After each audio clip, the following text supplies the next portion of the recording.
Assalamualaikum warahmatullahi wabarakatuh. Apa kabar saudaraku dimanapun kalian berada? Semoga selalu sehat dan selalu dalam perlindungan Allah Subhanahu Wa Taala. Amin. Jumpa lagi dengan aku di Singapura. Teman-teman, hari ini Singapura panas.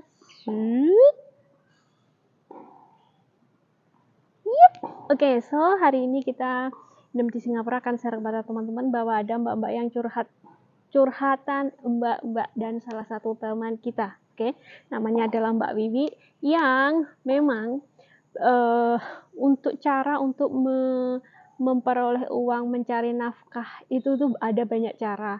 Kalau ke luar negeri salah satunya dan gajinya juga lumayan tinggi gitu ya teman-teman ya. Dan akhirnya salah satu mbak kita ini akhirnya daftarlah ke PT, ke agensi kayak gitu dan terbang ke Singapura setelah melalui proses yang cukup lama, beberapa bulan kayak gitu, akhirnya terbanglah ini mbak di Singapura. Namun kenyataannya Singapura adalah tak seindah yang kita impikan, tak seindah yang kita harapkan. Jadi cerita dari Mbak Wiwi ya, dari Mbak Wiwi adalah mantan TKW Singapura yang hanya bekerja 2 bulan di rumah majikan saja. Ya gitu.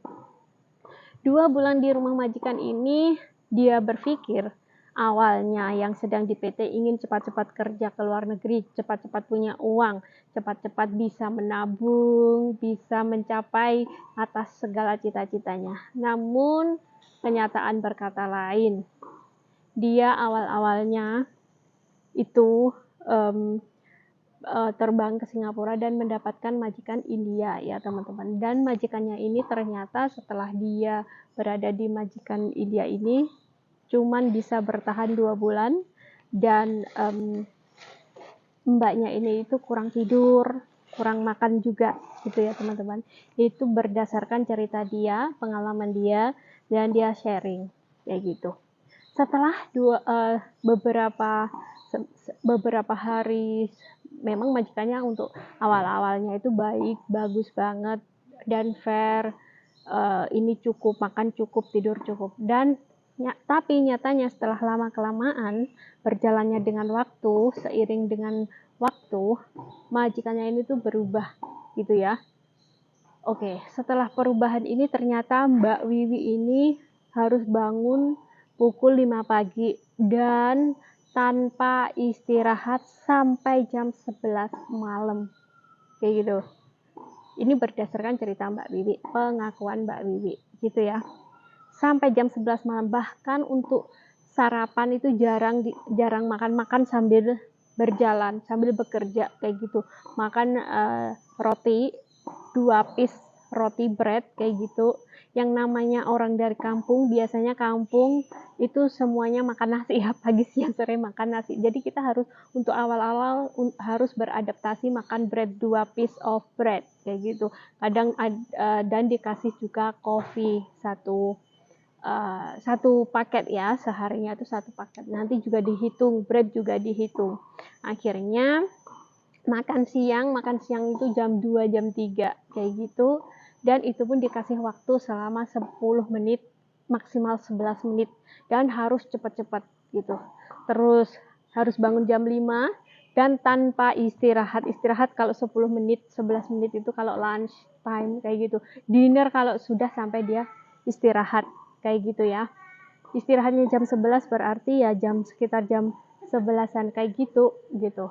Pokoknya istirahat dia baru makan. Nah, setelah itu untuk mencuri waktu lama-kelamaan Mbak Wiwi ini itu memang kayaknya sudah lelah badannya ya kayak gitu. Akhirnya dia mencuri waktu untuk tidur di toilet kayak gitu. 5 atau 10 menit kayak gitu kisaran waktu.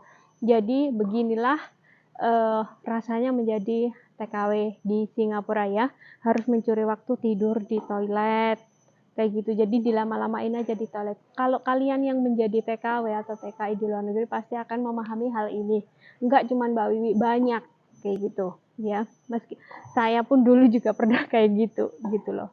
Bahkan ada yang makan di toilet. Jadi toilet itu meskipun kalau di kampung toilet itu kayak bagian yang kotor, bagian yang jijik. Namun itu adalah surganya mbak-mbak TKW di luar negeri gitu loh. Karena kita bisa hiding, bisa apa namanya, bisa delay lah istilahnya, nggak ngerti aku ya, bisa hiding di tempat di toilet tersebut. Jadi itu adalah surganya mbak-mbak TKW, termasuk juga saya gitu ya, mayoritas gitu teman-teman. Jadi akhirnya karena kurang istirahat, kurang makan juga, Mbak Wiwi itu pernah minta transfer ke majikan, namun tidak diperbolehkan. Majikannya selalu mengancam, kalau kamu mau transfer, aku pulangin kamu ke Indonesia. Sedangkan Mbak Wiwi masih punya potongan. Akhirnya sudah beberapa kali enggak apa namanya, enggak dikasih transfer. Akhirnya karena saking sudah enggak kuatnya si Mbak Wiwi ini, terus Mbak Wiwi ini itu akhirnya agak gelendor gitu loh ya teman-teman, agak gelendor kayak gitu kerjaannya. Aturan bangun jam 5 dia dilambat-lambatin, akhirnya majikannya sering marah-marah, pokoknya sering nggak terima, sering dimarahi. Namun Mbak Wiwinya ini dablek, mau ya terserah, kalau nggak mau ya sudah. Akhirnya Mbak Wiwi ini tuh ditransfer lah oleh si majikan ke agensi, dan akhirnya Mbak Wiwinya ini sekarang sudah mendapatkan majikan yang alhamdulillah baik kayak gitu ya teman-teman. Jadi inilah cerita dari salah satu teman kita, yaitu Mbak Wiwi kayak gitu.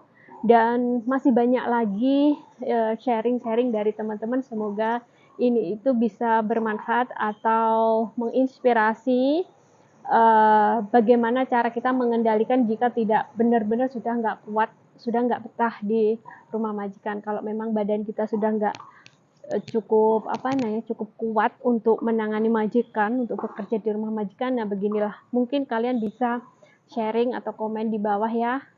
Kalian bisa menghubungi saya lewat melalui DM ataupun komen di bawah kalau ingin sharing-sharing seperti Mbak Wiwi dan teman-teman lainnya. Semoga bermanfaat dan cukup sekian. Wassalamualaikum warahmatullahi wabarakatuh.